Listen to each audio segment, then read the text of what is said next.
Imagine being at your father's funeral, surrounded by grieving family members, when an unknown woman approaches the casket with 3 children and begins crying, saying, "My husband." Your entire life crumbles in that instant.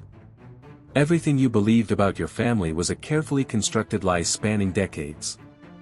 This is the true story of Margaret Thompson, a 52-year-old woman who discovered, on the most painful day of her life, that her father lived a double existence for over 20 years. What would you do if you discovered that half of your inheritance belongs to strangers? What if your entire childhood was based on a farce? Stay until the end because this story has twists that will leave you speechless. Margaret grew up in Seattle, Washington, in a 3-story Victorian house, surrounded by the love of her father, Robert Thompson, a respected corporate attorney. She was an only child, or at least that's what she believed. Robert was present, attentive, never missed her school presentations. But there was something strange. He traveled constantly to Portland, Oregon, claiming it was for work. 3 days a week, religiously, he hit the road. Margaret's mother, Linda, never questioned it. Or perhaps she simply chose not to see the signs. Robert always returned with expensive gifts, flowers, romantic dinners. He was the perfect husband when he was home. The routine seemed normal. Monday through Wednesday in Seattle, Thursday through Sunday supposedly in Portland for business meetings, client consultations, contract negotiations. Linda trusted him completely. After all, Robert was a man of impeccable reputation in Seattle's legal community. Margaret remembered her childhood fondly. Her father would take her to Pike Place Market on Saturday mornings when he was in town, buying fresh flowers for Linda and pastries for Margaret. They would walk along the Seattle waterfront, watching the ferries cross Puget Sound, talking about everything and nothing. Robert told her stories about his cases, taught her about justice and integrity. He was her hero, her moral compass, the man she wanted to marry someday, someone just like him. The Seattle house was filled with warmth. The living room had a fireplace where they gathered on rainy evenings, which in Seattle meant most evenings. Linda would make hot chocolate, Robert would read the newspaper, and Margaret would do her homework on the Persian rug her grandmother had brought from Iran decades ago. The walls were covered with family photos, Margaret's first day of school, Christmas mornings, summer vacations to the San Juan Islands. Every photo showed a happy, complete family. Margaret excelled in school. She was president of the student council, captain of the debate team, valedictorian of her class. Robert was there for every achievement, beaming with pride. When she gave her graduation speech at Roosevelt High School, he sat in the front row, tears streaming down his face. He told her afterward that she was destined for greatness, that she had inherited his determination and Linda's kindness. She went to the University of Washington, studying business administration. Robert helped her move into her dorm, carried boxes up 3 flights of stairs, made sure she had everything she needed. He called her every week, asked about her classes, her friends, her dreams. He never missed a parent weekend. Linda would pack homemade cookies, Robert would take them to dinner at fancy restaurants downtown, and they would talk for hours about Margaret's future. During her junior year, Margaret met David Chen, an engineering student from California. They fell in love quickly, deeply. When she brought him home to meet her parents, Robert grilled him with questions, protective as always, but eventually gave his blessing. He told Margaret privately that David was a good man, that he could see the way David looked at her, with genuine love and respect. Margaret graduated with honors in 2008. The economy was crashing, but she managed to land a job at a marketing firm in Seattle. She and David got engaged that same year. Robert insisted on paying for the wedding. He walked her down the aisle at St. Mark's Cathedral on a sunny June afternoon in 2009, holding back tears as he placed her hand in David's.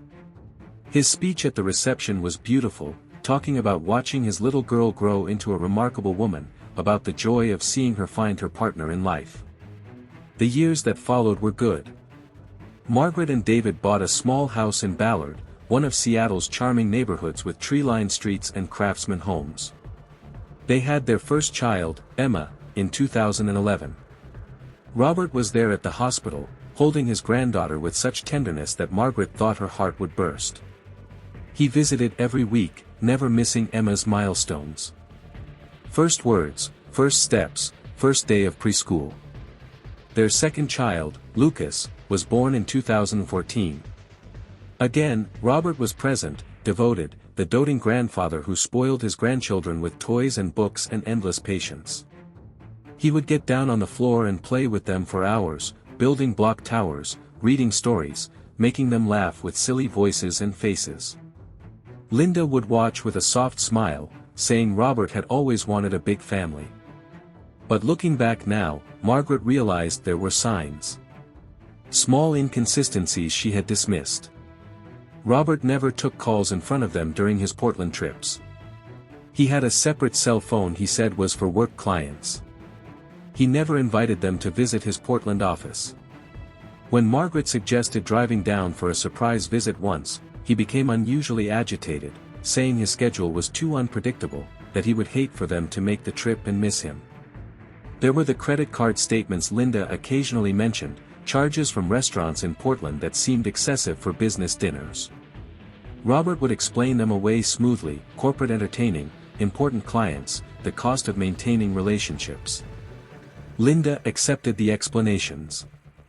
She had been raised in a generation where wives didn't question their husbands' business affairs. Margaret remembered one particular incident from her teenage years.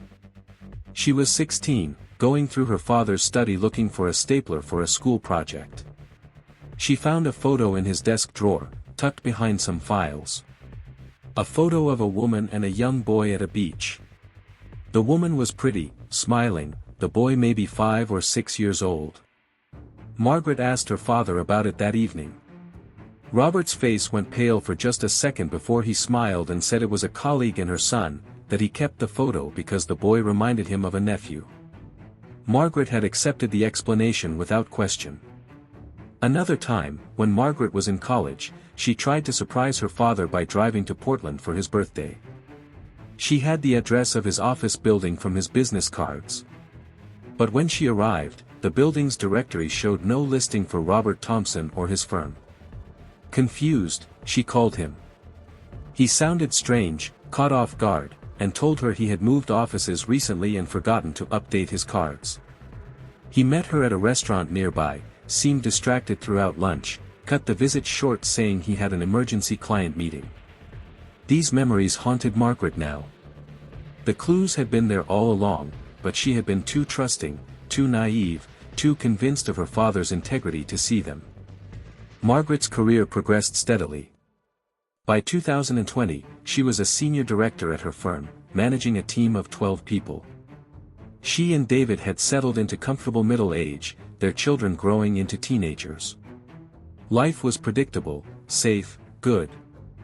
Robert was approaching 70 but showed no signs of slowing down. He still made his regular trips to Portland, still called every week, still attended every family dinner, every birthday party, every school recital. Linda's health started declining around 2021. She developed arthritis, had trouble with her blood pressure. Robert became even more attentive, taking her to doctor appointments, making sure she took her medications, cooking her favorite meals. He seemed like the model husband, caring for his wife of over 30 years with devotion and patience. Then came March 15, 2023. Margaret remembered the date like it was burned into her brain. It was a Wednesday afternoon. She was in a meeting when her phone buzzed. A call from an unknown Oregon number. She let it go to voicemail. Then another call. And another. Finally, she excused herself and answered. A police officer's voice, calm but serious. There had been an accident on Interstate 5, just south of Portland. A single vehicle collision. A silver Mercedes had veered off the road, hit a concrete barrier. The driver, Robert Thompson, had suffered a massive heart attack while driving. He was pronounced dead at the scene. Margaret's world stopped. She couldn't breathe, couldn't think. The officer was asking questions, asking her to confirm her father's identity, asking about next of kin. She managed to give them information, hung up, and collapsed in the conference room. Her colleagues rushed to help her, someone called David, and the next hours were a blur of tears and phone calls and disbelief. David drove her home. She called Linda, broke the devastating news. Linda's scream of anguish echoed through the phone. Margaret rushed to her mother's house, held her as they both sobbed. Emma and Lucas came home from school to find their mother and grandmother destroyed. The family spent that night together, clinging to each other, trying to process the impossible reality that Robert was gone. The next few days were consumed with funeral arrangements. Margaret handled everything because Linda was too devastated to function. She contacted the funeral home, wrote the obituary, called relatives and friends, arranged for the service at Sunset Hills Chapel, a beautiful venue overlooking Lake Washington. She picked out the casket, chose the flowers, selected the music. Robert had always loved Sinatra, so she arranged for "My Way" to be played. The obituary ran in the Seattle Times: Robert James Thompson, beloved husband of Linda Thompson, devoted father of Margaret Chen, loving grandfather of Emma and Lucas, respected attorney and pillar of the Seattle community, passed away suddenly on March 15. He will be remembered for his integrity, his kindness, and his unwavering dedication to his family. Hundreds of people confirmed their attendance. Robert's law firm partners, clients, neighbors, friends from their church, relatives flying in from across the country. Margaret was touched by the outpouring of love and support. Everyone had stories about how Robert had helped them, advised them, been there for them. He was universally loved and admired. The funeral was scheduled for March 20th, a Monday afternoon. The chapel was beautiful, filled with white roses and lilies, Robert's favorites. The casket was open, Robert dressed in his best navy suit, looking peaceful, as if he were just sleeping. Margaret stood by the casket with Linda and David and her children, greeting mourners, accepting condolences, hearing story after story about what a wonderful man her father had been. The chapel filled quickly. By 2 o'clock, every seat was taken, people standing in the back and overflowing into the hallway. The service was about to begin when Margaret noticed a disturbance at the entrance. People were turning, whispering, making way for someone. A woman entered. She was around 50, with shoulder-length brown hair, dressed in a black suit, her eyes red and swollen from crying. Behind her were 3 young adults, clearly her children. 2 boys and a girl, all in their late teens or early 20s, all with Robert's distinctive gray eyes and strong jawline. Margaret noticed this immediately, felt a strange chill run down her spine. The woman walked straight down the center aisle, not looking at anyone, focused entirely on the casket. The 3 young people followed her. Margaret watched, confused, as the woman reached the casket and placed her hand on Robert's chest. The woman leaned down close, her voice breaking as she whispered loud enough for those nearby to hear, "How could you leave me like this, my love? What am I supposed to do without you?" Margaret felt frozen. Who was this woman? Why was she talking to Robert like that? The woman straightened, tears streaming down her face, and turned. Her eyes met Linda's.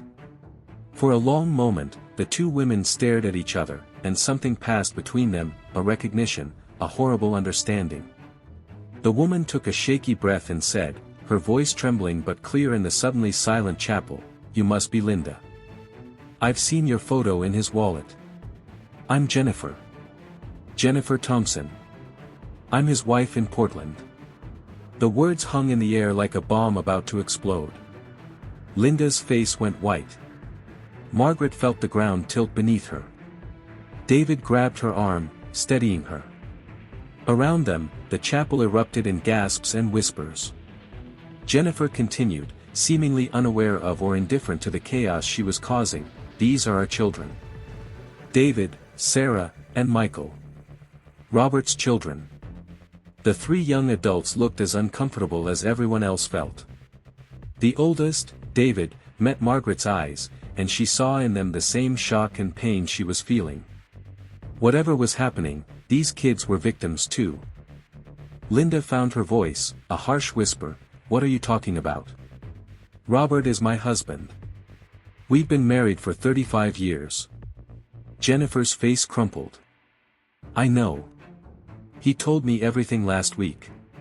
He had a heart condition, the doctors said he didn't have much time. He finally confessed. He said he'd been married to you since 1988, that he had a daughter named Margaret. He said he loved us both, that he couldn't choose, that he'd been living two lives for 22 years. The chapel was in chaos now. People were standing, talking loudly, some crying, some angry. Margaret's mind was reeling. 22 years. Her entire adult life. Her marriage, her children's births, every holiday, every milestone. Her father had been living a lie the entire time. Robert's law partner, Gerald, stepped forward, trying to restore order. Perhaps we should move this conversation somewhere private.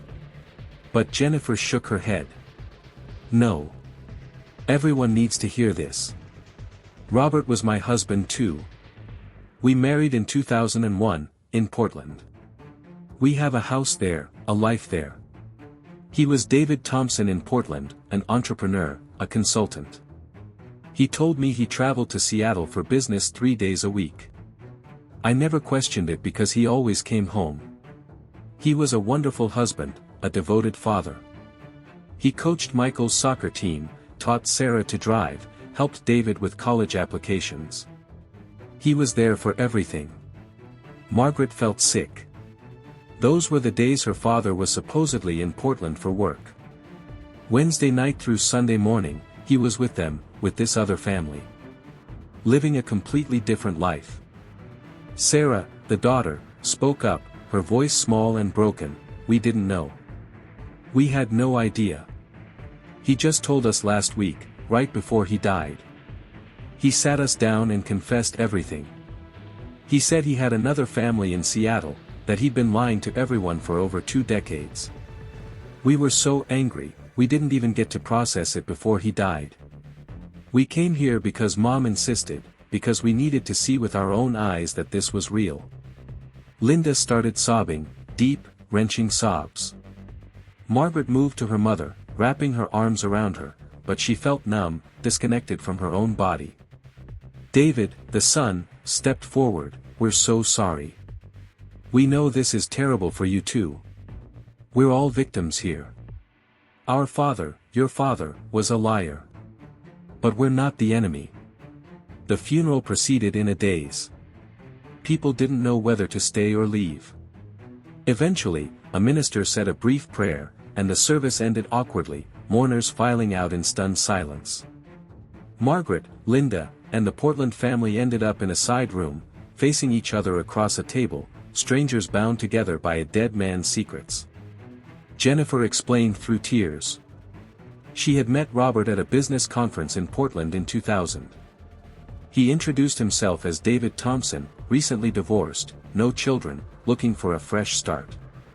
They fell in love quickly. He proposed within 6 months. They married in a small ceremony. Jennifer said he was perfect, attentive, loving, present. He had an office in downtown Portland, or so he claimed. She rarely visited it. He said he consulted for various companies, traveled for work, kept irregular hours. David, her son, was born in 2002. Sarah in 2004. Michael in 2006. Robert, or David as they knew him, was there for all the births, all the birthdays, all the school events. He lived with them Thursday through Sunday. Jennifer worked as a nurse with shifting schedules, so his travel didn't seem unusual. Margaret listened in horror as Sarah described memories eerily similar to her own. The same bedtime stories, the same dad jokes, the same life lessons. Robert had duplicated everything.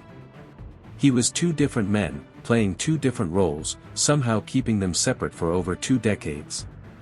The financial revelation came when the lawyer read Robert's will. He had left everything to be divided equally between both families. The Seattle house, worth $1.5 million. The Portland house, worth $800,000. Various bank accounts, investment portfolios, retirement funds, totaling approximately $3 million. Half would go to Linda and Margaret. Half would go to Jennifer and her children. Margaret was furious, devastated, betrayed. She had assumed she would inherit everything, that she could use it to care for Linda, to secure her own children's future. Now she had to split it with strangers.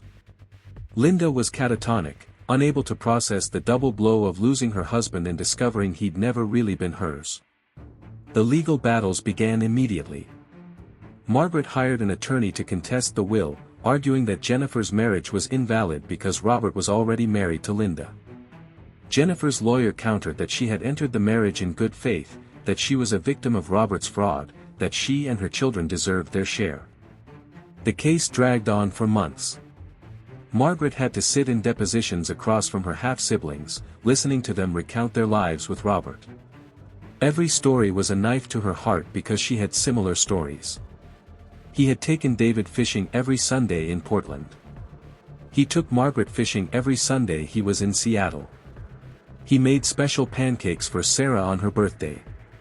He made the same pancakes for Margaret. Every tradition, every memory, every moment she thought was special and unique, he had replicated. Linda declined rapidly. The woman who had been vibrant and social became withdrawn and depressed. She stopped eating, stopped sleeping, stopped caring about anything.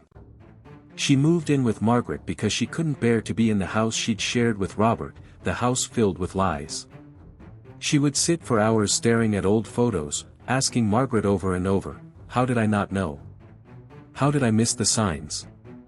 Margaret struggled too. She went to therapy twice a week, trying to untangle her emotions. Grief, anger, betrayal, confusion all swirled together. She grieved for the father she thought she had, mourned the man who never really existed. She was angry at him for the lies, for the deception, for stealing her chance to ever truly know him. She was confused about what had been real and what had been performance. Her relationship with David, her husband, suffered. She pushed him away, unable to trust, unable to be vulnerable. If her own father could lie so completely, how could she trust anyone? David was patient, attending couples therapy with her, reassuring her constantly, but Margaret could see the strain it put on their marriage. Emma and Lucas were confused and hurt. They had loved their grandfather, looked up to him.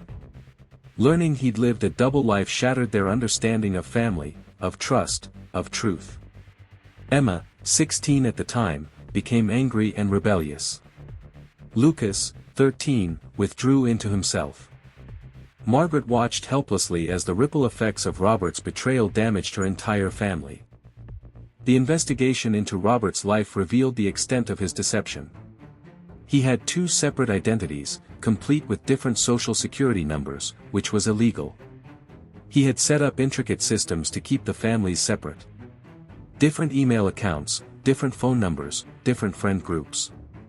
His calendar was coded, appointments marked with symbols only he understood.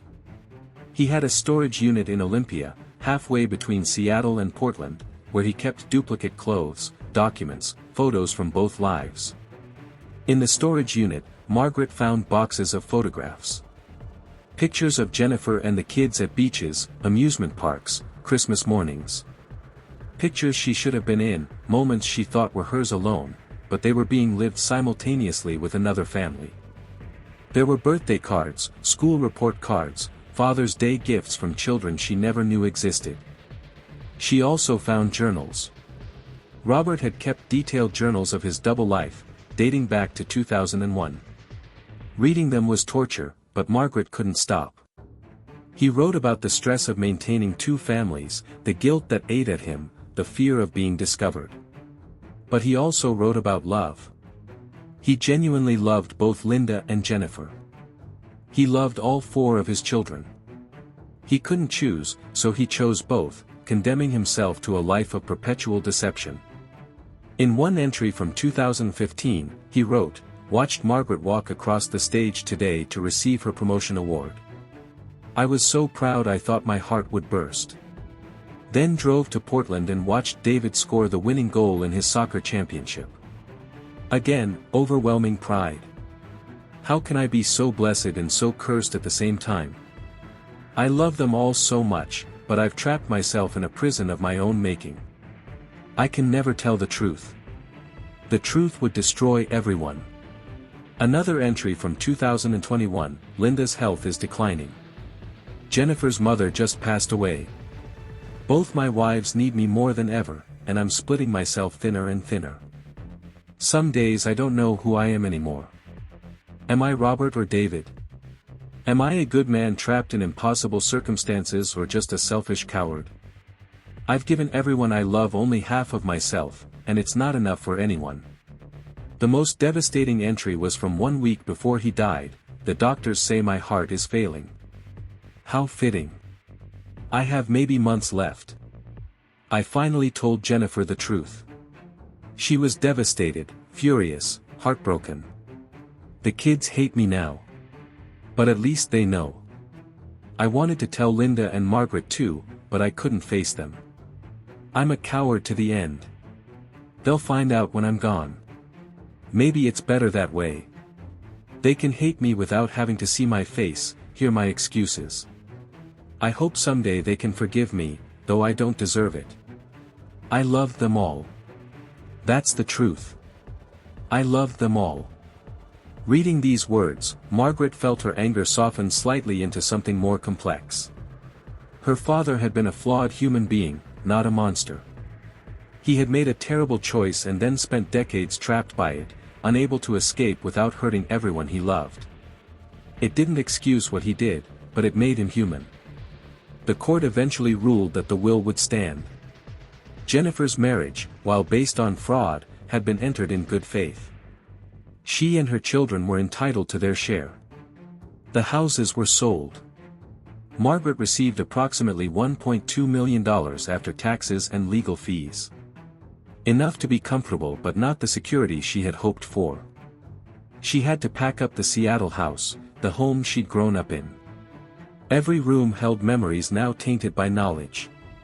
The living room where they'd gathered for holidays. Had Robert been thinking of his other family during those times? The backyard where he'd pushed her on the swing. Was he calculating how soon he needed to leave to get back to Portland for Sarah's dance recital? In the process of cleaning out the house, Margaret found more evidence of the double life. A second cell phone hidden in the garage. A box of receipts from Portland restaurants, hotels, stores. Love letters from Jennifer, written in the early years of their relationship, filled with passion and devotion. Greeting cards from David, Sarah, and Michael, calling him dad, telling him how much they loved him. She also found something that broke her completely. A letter addressed to her, in Robert's handwriting, dated 1 week before he died. He must have hidden it, planning for it to be found after his death. Margaret sat on the floor of his study and read it with shaking hands. The letter said, "My dearest Margaret, if you're reading this, I'm gone, and you know the truth. I don't expect forgiveness. I don't deserve it. I need you to know that everything I felt for you was real. Every proud moment, every hug, every "I love you" was genuine. You were not part of a lie.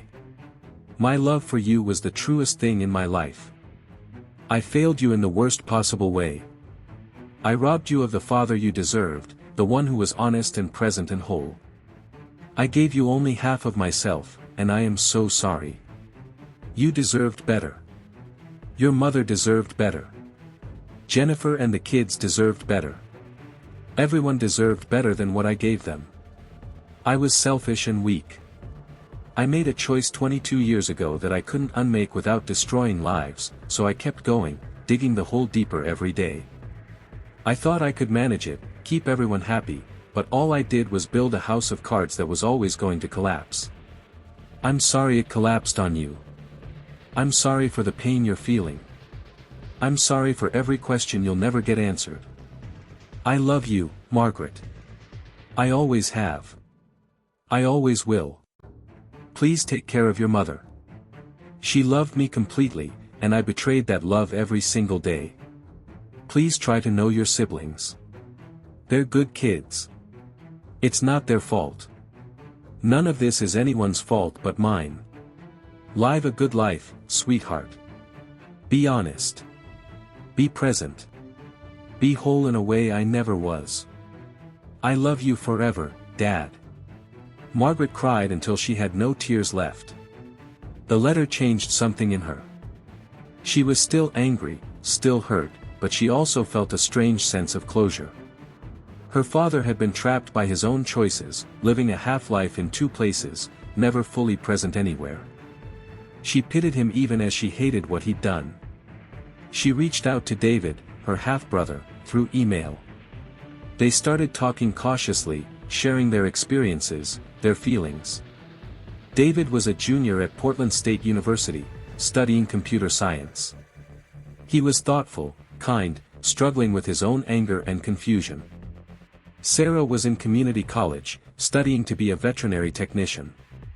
Michael was finishing high school, captain of his soccer team, dreaming of playing in college. They were good kids, just like Margaret had been a good kid. They were innocent victims of their father's choices. Slowly, carefully, Margaret began to build a relationship with them. It was awkward at first, painful even. Every conversation was a reminder of what Robert had done. But gradually, they found common ground in their shared grief and confusion. Jennifer and Linda never spoke again. The wounds were too deep. But Margaret and her half-siblings managed to create something new from the wreckage. They met for coffee sometimes, shared updates about their lives, compared notes on the man who had been their father. They were never close, probably never would be, but they weren't enemies either. 3 years later, in 2026, Margaret had found a measure of peace. She would never fully understand why her father made the choices he did. She would never get answers to all her questions. But she had accepted that the man she loved and the man who betrayed her were the same person, that people contain multitudes, that love and deception can exist in the same heart. Linda never recovered fully. She lived with Margaret now, a quiet presence, still processing the betrayal. Some days were better than others. On bad days, she would ask Margaret again, "How did I not know?" Margaret had no answer. Maybe Linda had known, on some level, and chose not to see. Maybe the signs had been too subtle. Maybe Robert had just been that good at lying. It didn't matter anymore. Margaret's own marriage survived, strengthened by the trial they'd endured together. David Chen had proven his steadiness, his loyalty, his unwavering support. Emma and Lucas were healing too, older and wiser, their innocence gone but their resilience intact. Margaret thought about her father often. She kept one photo on her desk, a picture of them from her college graduation, both smiling, his arm around her shoulders. She chose to remember the good moments, the real love that had existed even within the framework of lies. She chose to believe that Robert had loved her truly, even if he'd also loved others. She chose to forgive him, not because he deserved it, but because holding on to anger was destroying her. She learned that people are complicated, that motivations are messy, that life rarely fits into neat categories of right and wrong. She learned that the people we love can hurt us in unimaginable ways and that we have to decide whether to let that pain define us or whether to find a way forward despite it. She learned that family is complex, that blood doesn't always mean connection, but sometimes it can, if you're willing to try. And she learned that secrets always come out, that lies always unravel, that the truth has a way of surfacing no matter how deeply it's buried. She vowed to live differently, to be honest with her children, to be fully present in her one life rather than splitting herself across multiple existences. She would be whole in a way her father never was. The inheritance money she received helped secure her children's education, allowed her to care for Linda comfortably, gave her financial stability. But it came at a cost she would never have chosen to pay. She would have given it all back for one honest conversation with her father, one chance to ask him why, one opportunity to tell him how much he hurt her and how much she still loved him despite everything. But that chance was gone, buried with Robert in a cemetery overlooking Puget Sound, his headstone reading simply, "Beloved father and husband." The words were true and false at the same time, just like everything about him. He had been beloved. He had been a father and a husband. But he'd been those things twice over, to two families who never knew the other existed. Margaret visited his grave sometimes, usually alone.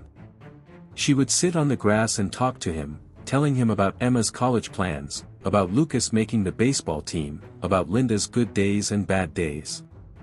She would tell him about David, Sarah, and Michael, about the tentative relationships she was building with them.